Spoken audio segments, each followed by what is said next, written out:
you can have beautiful hair for free. You don't need to buy all of these products. None of us do. We've been brainwashed. Did you know shampoo was invented in 1927? Nobody even used shampoo. And guess what? Remember reading novels where women would brush their hair 100 times before bed? Well, there was a reason for that. And let's get into it in this video.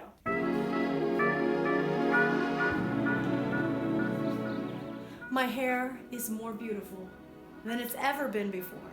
Glossier, healthier, I love it.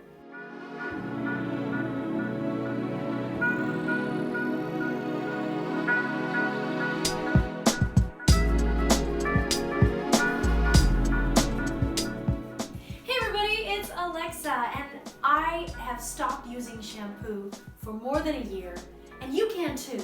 Did you know that all the chemicals we put on our heads, all those oils, argan oil, jojoba, coconut, all those other oils that we put on our heads, turns out our scalps actually make oils? I only actually recently discovered this, even though it's incredibly obvious point, but I only recently finally put it all together because I, like most of us, have been brainwashed by a lot of advertising to struggle my whole life with my hair.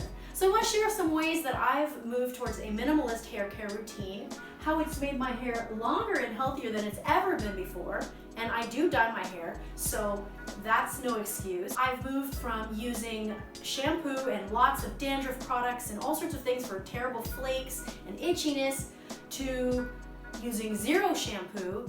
I have done conditioner only approach and using glossers and things like that, and now I've even abandoned that. So let me tell you how you can live without all those chemicals on your head and enjoy a planet that lacks a little tiny bit of waste that we were making. So let me tell you how you too can enjoy beautiful hair for free. Okay, let's get into it.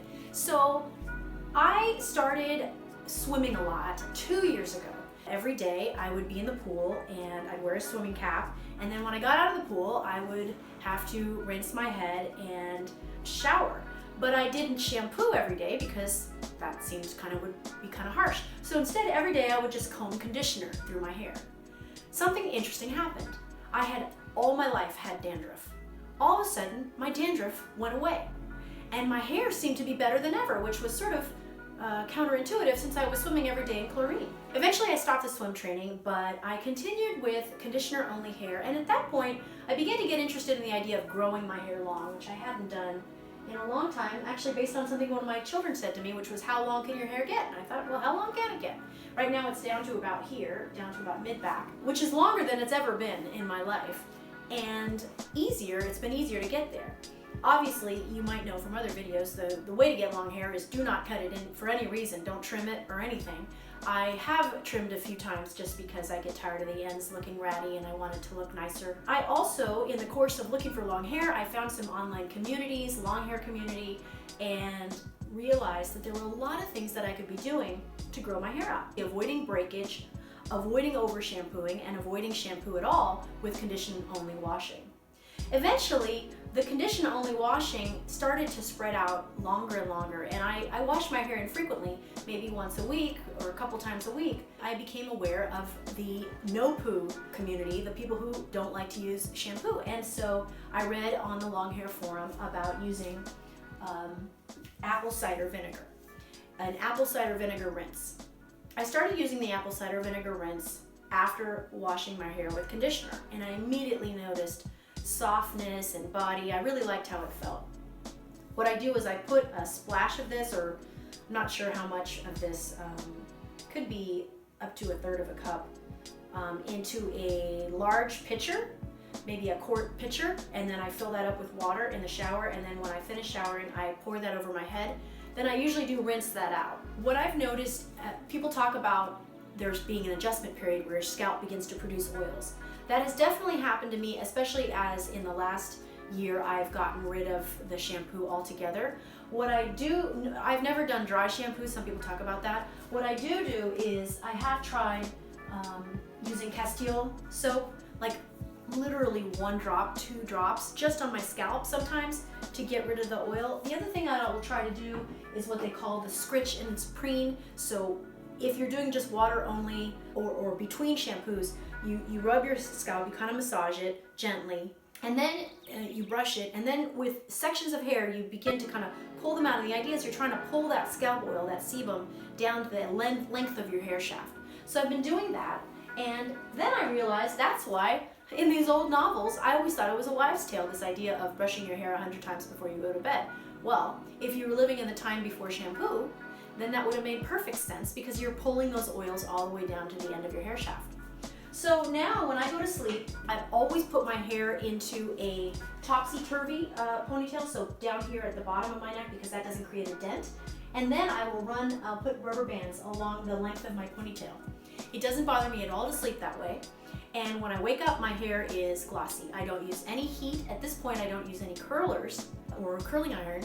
I have seen some wonderful videos, but I haven't tried it yet, but people talk about using headbands for doing a curl method, and I do want to try that with a headband or a bandana. But the main point, I think, is it's really incredible to realize that all these years, all of this struggle over shampoo and the right products and the right glossing products and the right fixers and all that stuff, hairsprays and all that. And it turns out that you don't need any of it, and the less you do to your hair, the healthier it will be. So eventually you find yourself saving a ton of money. I started this years ago when I began to dye my hair and knew that I've never paid for somebody to dye my hair, and I've dyed it in a number of colors. One of my tips for dyeing your hair would be try to choose a color that's close to your own, because sometimes I've liked to be a redhead and I've done it. Two things bother me. First of all, I don't know why, but I feel fake when people say I'm a redhead and I know that I'm not. I do think it makes my eyes look greener, and that's kind of nice. But I sort of feel like a faker being a redhead. And then the other thing is I get tired of it, and it's a real struggle to get it out. And so this is my natural hair color. Solution to that, and I think this is a great solution that anybody should consider. If you're really jonesing for another color of hair, just go and buy yourself a wig in that color. And you know, a lot of people have done that over the years. Cher always did that. And you know, if you need a new hairstyle, a new color, just put on that wig, enjoy it, and take it off when you're done without damaging your own hair. Now, the other thing is extensions, and I think everybody knows at this point that woven extensions, or really any kinds of extensions, if they're worn too much, they will damage your hair, and they'll pull on your scalp, pull on your follicles, and can cause baldness in certain spots. Just like also overly tight hairstyles, and I know people who have done this, and of different ethnicities have done this, and especially among dancers. I know some dancers who've done this, and you can actually really see how their hairline has receded due to that traction, that pulling on their hair that they did all of their life with that very tight bun. So when I do a ponytail, this is not, I don't feel any tightness. For instance, Jennifer Lopez is a fan of the really tight look, which I like how it looks, but usually it feels too tight for me. And also, like I said, it has that risk of the traction baldness that can happen. So those are pretty much my tips. Like I said, your sebum on your scalp can actually cover your whole hair. I've experienced wonderful results, and I do dye my hair, so that you know, goes to show that you don't have to be somebody who has 100% virgin hair that's never been dyed. Obviously, I don't bleach my hair, so that's more harmful than dyeing where you're depositing color on your hair. And the final point I want to make is that I experienced something similar when I started washing my face with water, which I've explained in other videos, and I have a video on minimalist beauty tips, which you might want to watch. But when I started washing my face with water, all of my life I had struggled with skin problems, with breakouts, pimples, and things like that. Once I finally started washing with water, it turns out that, once again, you don't need all of these chemicals on your face. And the thing is that you have a natural barrier on your skin.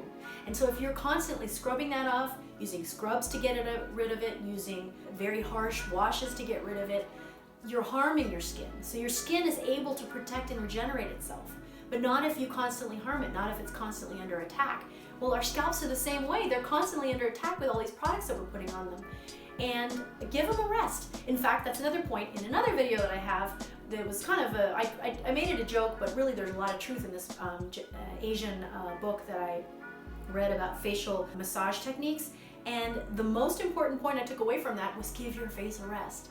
Well, it's the same thing with your hair. Give your hair a rest. Protect it when you go to sleep using multiple methods like silk pillowcases or just tying it up in a way that it won't get damaged. Protect it from heat, protect it from products, and you'll find yourself saving all this money. And then of course, what is the biggest bonus of all? The biggest bonus of all is for the planet.